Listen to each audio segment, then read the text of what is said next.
Une femme sur trois meurt d'une maladie cardiovasculaire et sur les 15 dernières années, le nombre d'infarctus a été multiplié par 3 chez les femmes. Il est grand temps de s'occuper du cœur des femmes. On voit ça tout de suite avec mes invités.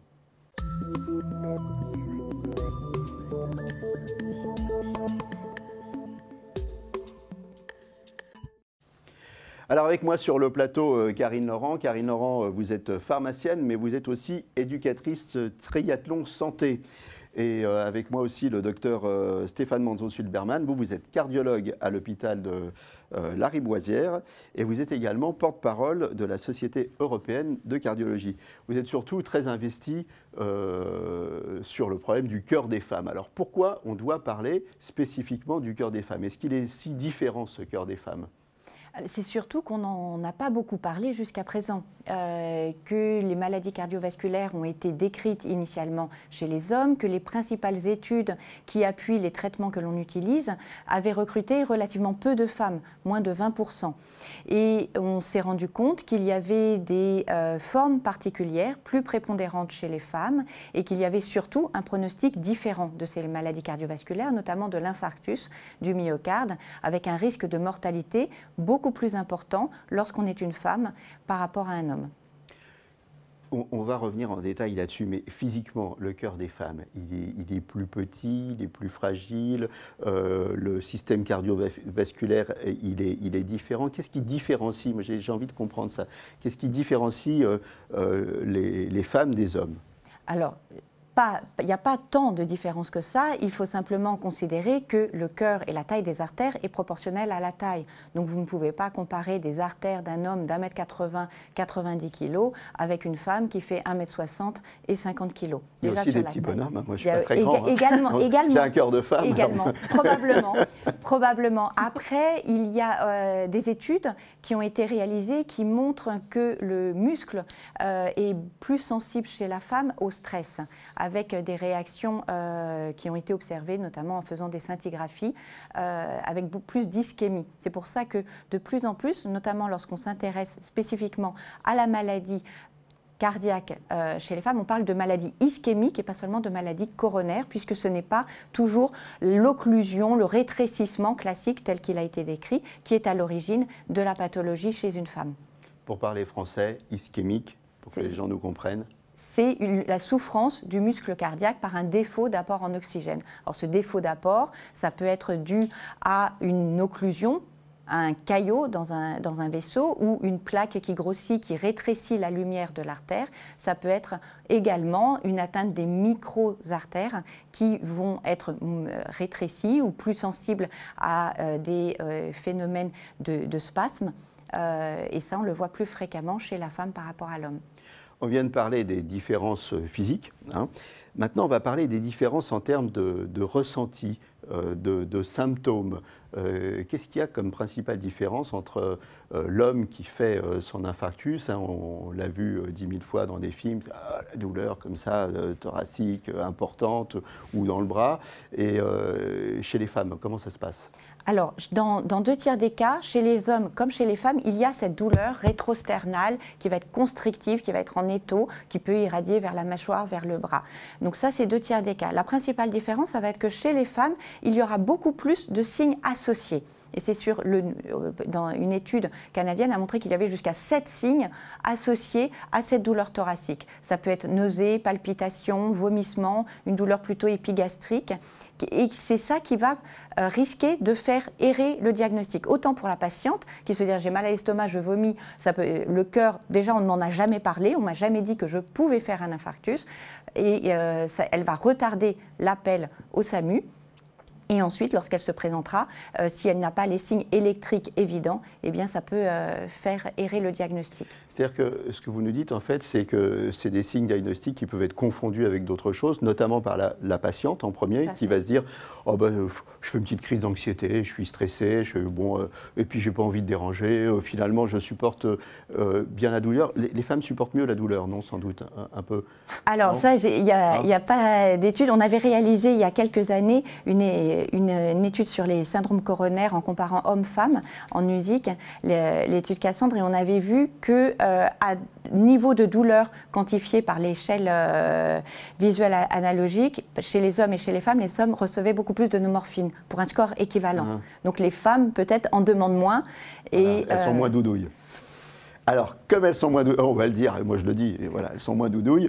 Donc, elles sont moins doudouilles, elles n'ont pas été sensibilisées au fait qu'elles pouvaient faire un infarctus ou avoir un problème cardiaque.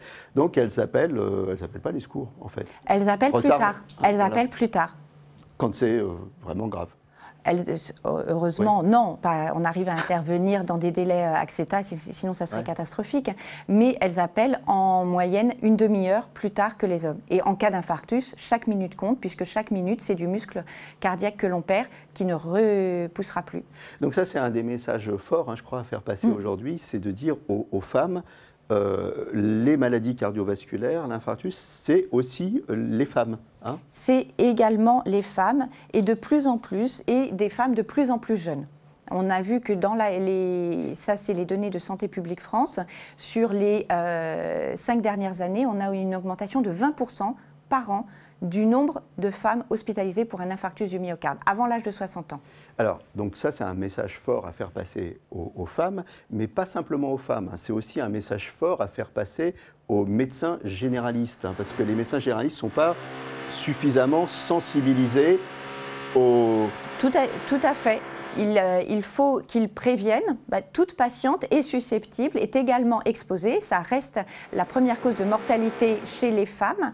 Et il faut anticiper, le dépister, et surtout que les femmes, et leurs conjoints également, soient en mesure d'appeler le plus tôt possible le 15. Un infarctus du myocarde, on n'appelle pas son médecin, on n'appelle pas sa voisine, c'est le 15.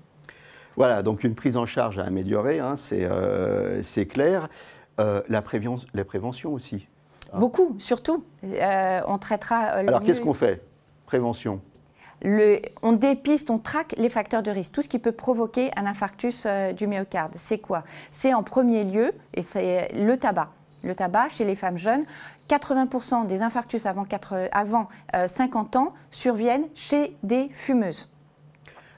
Alors, quid du tabac et de la pilule? Je pense que ça fait pas bon ménage, enfin j'ai vu ça dans des études. Ça c'est l'association terrible, tant pour l'infarctus du myocarde, mais aussi pour l'AVC. Alors tabac, pilule et chez une migraineuse, là c'est l'AVC à coup sûr avant 50 ans.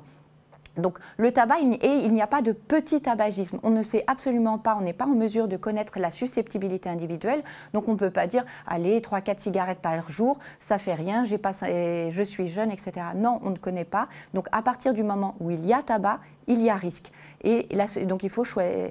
Et l'association avec la pilule va rendre le risque exponentiel, pas seulement d'infarctus, d'embolie pulmonaire, les deux pouvant être mortels. Autre facteur de risque, l'hypertension.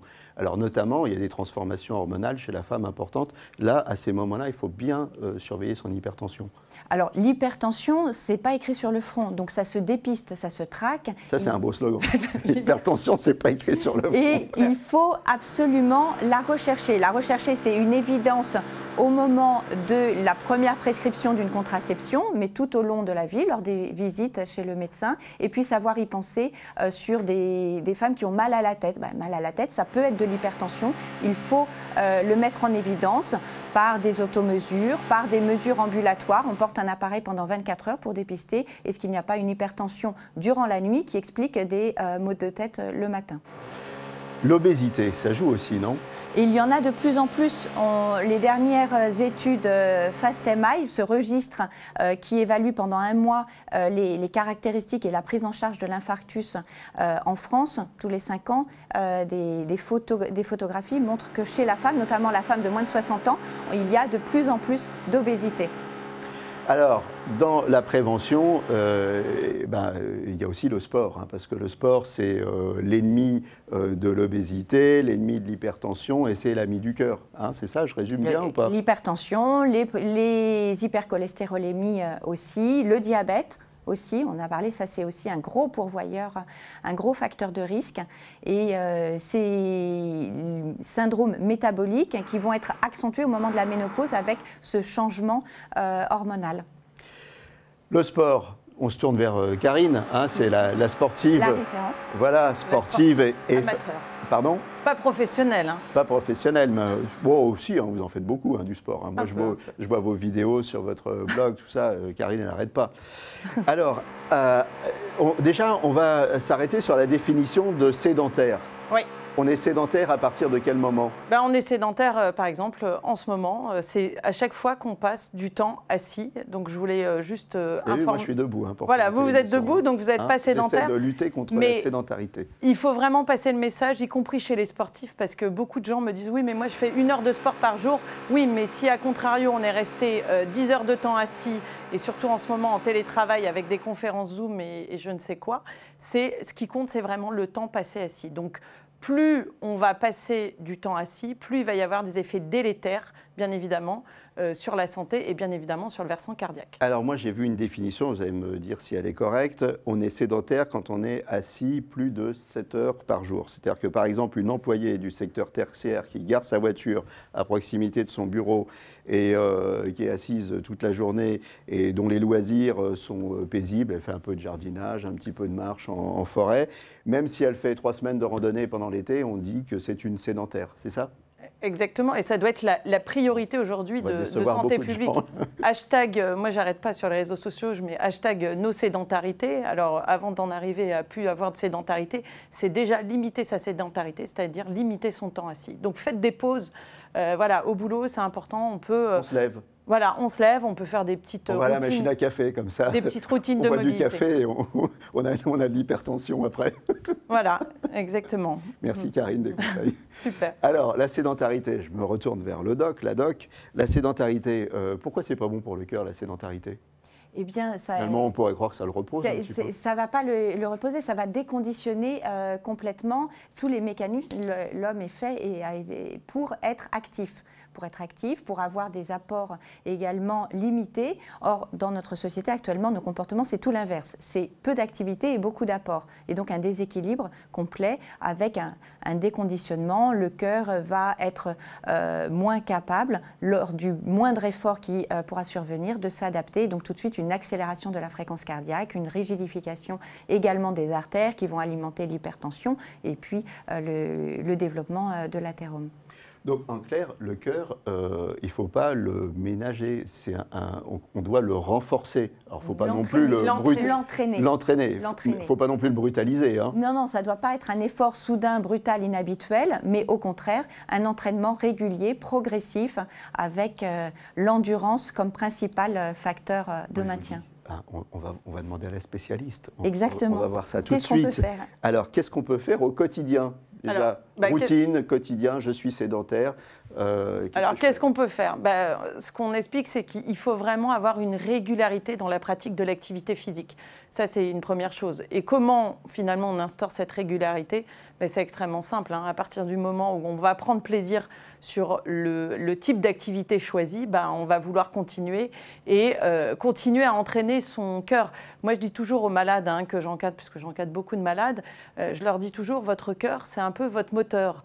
C'est le moteur. Donc, clairement, l'idée, c'est pas de passer de la première à la 4e, mais c'est d'y aller progressivement, d'avoir une activité physique adaptée où on prend plaisir et en groupe. Le plaisir. Alors, au quotidien, déjà, qu'est-ce qu'on fait ? On n'est pas sportif, on va aller sur le sport après. On n'est pas sportif, mais au quotidien, qu'est-ce qu'on fait ? Qu'est-ce qu'on fait ? Cohérence cardiaque ? Alors, oui, au quotidien, effectivement, on l'a signalé. Aujourd'hui, on est dans une société qui est extrêmement stressante. On sait très bien que le stress joue bien évidemment sur la modification de la tension artérielle. La cohérence cardiaque est un exercice extrêmement simple. Pour retenir, c'est 365, 3 fois par jour, donc 5 minutes, et vous faites 5 secondes d'inspiration, 5 secondes d'expiration. Voilà, parce que... Et alors, 5 secondes d'inspiration. Et 5 secondes d'expiration. Vous avez des applications sur Internet qui vous aident avec une petite boule qui monte et qui descend et que vous suivez. Bien évidemment, par rapport à votre phase de la journée, si vous voulez engendrer la relaxation, il va falloir accentuer son temps d'expiration. Donc, c'est-à-dire J'inspire 4 secondes. Et donc, alors, je souffle 6 secondes. Et je souffle 6 secondes. Et ça? Pendant 5 minutes. Et combien de fois par jour? 3 fois par jour. 3 fois par jour. Matin, donc, midi, soir. Tous les 300, donc d'où le 365. Voilà. Hein, 3 fois par jour. Donc 5 minutes par jour et du coup 5 secondes d'inspiration, 5 secondes d'expiration. Voilà, bon, ben on va essayer. Alors maintenant, je veux aller un petit peu plus loin. Allez, j'ai fait ma cohérence cardiaque, je me sens mieux, je veux faire un peu d'activité physique. On ne va pas dire de sport, hein, pour ne pas faire peur aux gens. Activité physique. Il y a un truc dont vous m'avez parlé, c'est le talk test. Oui, talk, ça veut dire parler, hein, voilà. C'est ça? Oui, alors, qu'est-ce que c'est le talk test? Parce que beaucoup de gens, avec les montres, etc., tout le monde est ultra connecté. Et en fait, moi, j'incite les gens à se reconnecter à eux-mêmes. Donc, pour prendre conscience et reprendre l'activité physique, il faut savoir, voilà, quand est-ce que je vais me mettre en danger ou quand est-ce que je ne vais pas me mettre en danger. Donc, quand vous reprenez l'activité physique, c'est extrêmement simple. Il y a le talk test. Vous allez accélérer, par exemple, si je... Alors là, voilà. Là, vous arrivez à me parler. Vous êtes au premier niveau. Je suis au premier niveau. Je suis au degré 0 de l'activité physique. Alors, vous continuez, vous allez aller un peu plus vite. Là, vous allez avoir de plus en plus de mal à vous parler. À me parler. On est au niveau 2. Quand même que je suis vous êtes entraîné quand même. En forme. Et le troisième, allez-y. Voilà, j'y vais là, à fond. Et là, on arrive au troisième niveau, on n'arrive plus du tout à parler. Oui. Donc, dans le cadre de la reprise d'activité physique, il faut penser à bien s'échauffer en restant dans la zone 1 et ne jamais dépasser la zone 2 quand vous êtes en reprise d'activité physique. C'est des repères extrêmement simples, pas besoin d'avoir de montre. S'il vous plaît, arrêtez, déconnectez-vous aussi de vos montres. À un moment donné, c'est le meilleur moyen d'agir sur soi. Par contre, il y a le test d'effort aussi quand on veut reprendre l'activité physique. Tout à fait. Alors, quand on veut reprendre l'activité physique, le problème, c'est que pour qu'un test d'effort soit efficace, qu'il puisse dépister des anomalies, il faut qu'il soit mené à un niveau satisfaisant. Et souvent, notamment chez les femmes, eh bien, ce niveau d'effort qui permettrait de dépister une anomalie n'est pas atteint. Donc, le test va être peu sensible et donc ne servira à rien. Il vaut mieux dans ces cas-là, s'il y a des facteurs de risque, si on veut dépister une maladie coronaire, passer à des tests beaucoup plus sensibles, des tests pharmacologiques notamment. Avec comme une échographie à la dobutamine, une scintigraphie également à la persentine. Mais le test d'effort tout simple n'est valable que si le niveau d'effort est suffisamment mené et est plutôt intéressant chez des personnes qui sont déjà sportives. On a parlé de cohérence cardiaque, on a parlé de souffle. Le souffle, il y a d'autres choses à faire aussi sur le souffle. Alors oui, moi, tous les gens que j'encadre, et c'est ça aussi que je voulais un peu sensibiliser les gens, c'est que beaucoup de gens aujourd'hui ne savent plus respirer. Donc faire de l'activité physique, c'est bien, mais il faut apprendre aussi à comprendre ces mécanismes de respiration et à optimiser sa respiration. Je me méfie là, elle va me faire Alors, faire des exercices. Alors, aujourd'hui, je voulais vous proposer un petit exercice extrêmement simple. Qu'est-ce qui va jouer et influencer une bonne ou une mauvaise respiration? C'est une petite entité qu'on a en dessous, le diaphragme. Alors, je vais vous inviter à masser votre diaphragme. Donc, c'est extrêmement simple. Vous allez vous pencher vers l'avant. Voilà. Vous allez mettre donc, vos mains sous vos côtes. Sur mon gros bidon. Allez, hop, on penche le buste en avant. On met nos petites mains sous les côtes comme ceci. Et on va masser. Et on va aller justement aller chercher une respiration extrêmement apaisante. Et on va petit à petit remonter tout le long de vos côtes jusqu'au niveau du centre phrénique ici. Et ça, c'est hyper important. Il est où votre centre phrénique à vous? Ici, sous les côtes. Voilà. Le vôtre, voilà. Au même endroit? Certainement au même endroit. Ouais. Donc ça, c'est la première chose, parce qu'un diaphragme contracté, c'est quelqu'un qui va extrêmement mal respirer. Et alors donc là, on va chercher, alors bon, on va être sérieux, on va chercher on se baisse, on va chercher, et vous massez avec la pulpe de vos doigts. Et pendant combien de temps? Et bien ça, autant de fois que vous voulez. Et on respire en même temps? Et on respire en même temps. Et bien évidemment, il y a des gens qui vont avoir la respiration coupée. C'est signe que le diaphragme est trop contracté, qu'il ne marche pas de façon efficiente. Il faut le muscler, son diaphragme? Alors, faire des exercices? Alors, on peut. Alors, il y a des muscles qui sont en jeu, notamment dans le diaphragme, qui est le transverse, qui joue notamment sur les mécanismes d'expiration. Donc là, c'est ce que je dis aux gens. Un truc très simple. Tous les jours, vous abaissez vos épaules, vous aspirez le ventre et vous vous autograndissez. Et là, vous musclez votre diaphragme, Jean-Claude. Ah, bah c'est bien ça. Je vais muscler mon diaphragme. Alors. Voilà. Le transverse, pour les mécanismes d'expiration. Combien de fois il faut le faire, ça? On peut le faire autant de fois qu'on veut. Bien évidemment, avec la société stressante, les gens ont un diaphragme extrêmement contracté. Il y a d'autres muscles, bien évidemment, qui jouent sur les mécanismes de respiration, notamment les trapèzes, qu'il faut extrêmement donc soulager. Donc, je vais vous inviter aussi à relâcher vos trapèzes. Donc, vous allez tout simplement relâcher vos épaules, éloigner vos épaules de vos oreilles. Vous allez incliner la tête du côté droit voilà, comme ceci, et vous allez donc abaisser votre, comme vous avez incliné la tête côté droit, vous allez abaisser votre épaule gauche. Hein? Voilà. Sans accentuer naturellement. Ça me donne un et là, et là, vous le faites pour votre trapèze. Il le fait, voilà, pour ses trapèzes. Il y a d'autres muscles aussi très importants, carré des lombes, hein, qui jouent aussi sur une contraction du diaphragme. Donc là, c'est pareil, vous allez faire la petite danseuse, regardez.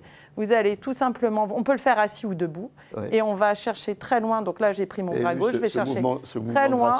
Voilà, du côté droit. Et là, j'étire bien mon carré des lombes. Un carré des lombes détendu est un diaphragme qui marche bien aussi. D'accord ? Le psoas, on l'a déjà vu ensemble. Ah, le psoas, vous me l'avez fait ça, le psoas. Et on va faire un dernier, parce que je sais que vous aimez bien ça, c'est étirer aussi tout ce qui se passe ici au niveau des muscles, ce qu'on appelle les scomes.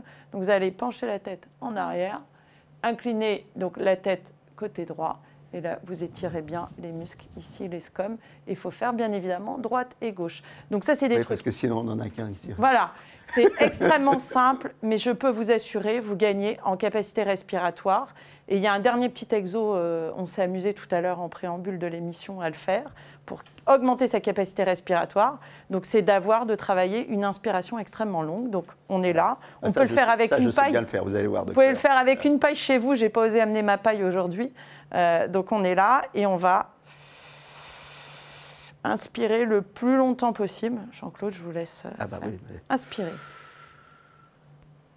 Voilà. Et plus on va chercher longtemps cette inspiration en mettant effectivement sa bouche comme si on avait une paille, plus on va engendrer aussi un relâchement et augmenter sa capacité respiratoire. Voilà. Et notre cœur... Je suis capable de respirer longtemps quand même. Hein. Et comme je dis, n'oublions pas que la respiration, c'est donner de l'oxygène à tous nos organes. Alors tout ça, c'est super. Donc au quotidien, cohérence cardiaque, on reprend le sport, talk test, et puis on fait un sport qu'on aime, et puis on ne va pas au-delà de ses capacités. Un dernier point dont on n'a pas parlé, le pouls. Oui. Pas les poux, le pouls. Hein. le pouls. On peut faire du sport si on a des poux, mais quand on fait du sport, on surveille son pouls. Voilà, on peut le surveiller. Après, comme Karine l'a dit, ce qui est important, c'est de prendre plaisir et se déconnecter. On ne va pas être en permanence les yeux rivés sur sa montre. La règle, c'est ne pas dépasser la fréquence maximale théorique. C'est quoi cette fréquence maximale théorique, FMT? C'est 220 moins l'âge. Ça, c'est la fréquence à ne pas dépasser.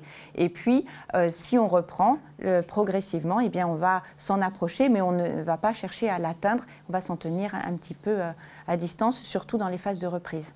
Qu'est-ce qui se passe si on dépasse cette fréquence? On met son cœur en danger? Qu'est-ce qui se passe? Surtout s'il n'est pas entraîné, il va s'accélérer de manière très rapide. Et pourquoi il va s'accélérer? Parce qu'il va essayer de délivrer de l'oxygène à l'ensemble de l'organisme sans être aidé par les muscles périphériques qui n'ont pas été entraînés. Donc on va lui demander un surtravail qui risque de déséquilibrer la balance qui s'est instituée, surtout s'il y a des rétrécissements coronaires. Donc, c'est ce qu'on va être dans un état potentiel d'ischémie, c'est-à-dire de balance non compensée entre les besoins en oxygène de ce cœur qui travaille, qui s'accélère pour faire ce qu'il peut, et puis des apports qui ne sont pas adaptés. Un bon cœur, c'est aussi un cœur qui récupère vite un rythme normal, c'est ça? Exactement. Mais ça, c'est l'effet de l'entraînement. D'accord. Choisir un bon sport, c'est un sport qui nous fait plaisir, on l'a dit, mais c'est quoi un bon sport pour le cœur? J'entends souvent dire que c'est des activités d'endurance, c'est vrai? Principalement, oui. C'est par cette endurance qu'il va se créer ce conditionnement, cette adaptation. Oui, alors c'est vrai que quand on est dans la reprise d'activité physique, il ne faut pas oublier que le corps s'est désadapté au niveau articulaire, au niveau musculaire. Donc il faut privilégier des sports portés. Donc la natation, bien évidemment, le vélo, la marche. Je vois trop de gens là actuellement en surpoids, limite même en obésité, se mettre à courir. C'est la dernière chose à faire, hein. Je vous le dis tout de suite, si vous êtes en surpoids, recommencez vraiment par de la marche. Moi, je ne cours pas. Voilà. C'est vraiment privilégier les sports portés.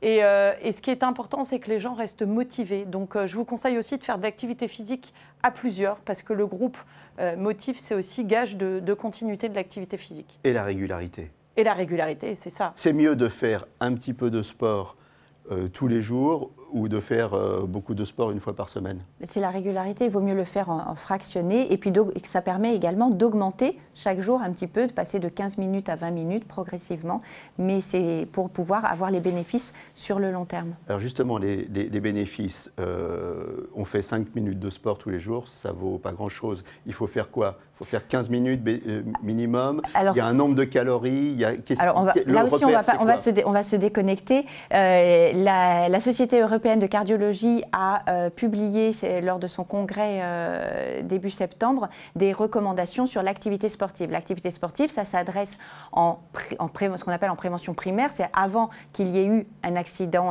cardiaque, mais également en secondaire. Et donc, en prévention primaire, on dit au minimum 150 minutes d'activité modérée par semaine. Donc ou 75 d'activité intense. Et ça, c'est le minimum. Et puis, évidemment, si on a du cholestérol, de la tension, du diabète, il faut essayer de faire plus. Eh bien, écoutez, je vous remercie toutes les deux d'être passées sur le plateau. On va montrer, avant de se quitter, le livre qui vient de sortir de Claire Mounier-Veillé de la Fédération française de cardiologie, Mon combat pour le cœur des femmes. Le cœur des femmes, il faut en parler. Merci, docteur Stéphane Manzo-Silberman. Je rappelle que vous êtes cardiologue à l'hôpital Lariboisière et également porte-parole de la Société européenne de cardiologie. Merci Karine de nous avoir fait souffrir et de tous vos conseils. On vous retrouve prochainement sur ce plateau. Voilà, les femmes, prenez soin de votre petit cœur et vous aussi les hommes, prenez soin du cœur de nos femmes. Voilà, à très bientôt pour un nouveau numéro de Capital Santé. D'ici là, portez-vous bien.